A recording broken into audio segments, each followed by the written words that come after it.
भारत एवं जिम्बाब्वे मध्य चली 5 मैच टी20 सीरीजर चतुर्थ मैच शनिवार खेल जाइतिला। एही मैच रे भारतीय दल जिम्बाब्वे को 10 विकेट रे परास्त करी सीरीज रे 3-1 रे अग्रणी हासिल करिछि। एही सीरीज रो अंतिम मैच रविवार जुलाई 14 खेला जिवो। आपण माने जदि वीडियो को प्रथम थर आसीथिबे ताले सब्सक्राइब करिदेबे। हारार पोर्ट्स क्लब रे खेला जाइतिबा एही मैच रे भारत टॉस जीति आयोजक मानकु प्रथमे बैटिंग करबाकू आमंत्रण करिथिला।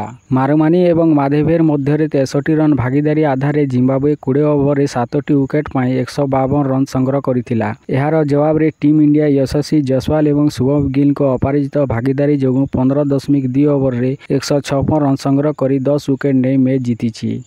153 रन लक्ष्य को पछरे पकाई भारतीय दल पर यशस्वी जयसवाल एवं शुभम गिल विस्फोरक प्रदर्शन करथिले। उभय जिम्बाब्वे विपक्ष में अर्धशतक हासिल करथिले।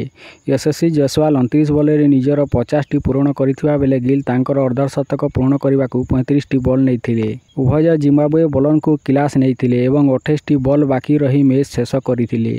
एही मैच रे यशस्वी जयसवाल 53 बॉल रे 13 चौका एवं 2टी छक्का सहायता 93 रन स्कोर करिबारे सफल होइतिले। 39टी बॉल रे गिल 58 रन स्कोर करथिले। एही मैच रे उभय अपराजित रहिथिले।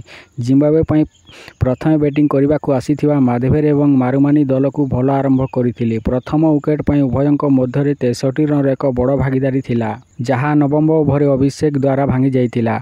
से मारुमानी को रिंकू सिंह कैच धरिथिले। से 32 रन स्कोर करबा परे पैविलियन को फेरिथिले, जेतेबेले कि माधेभेर 25 रन स्कोर करबा परे आउट होइतिले।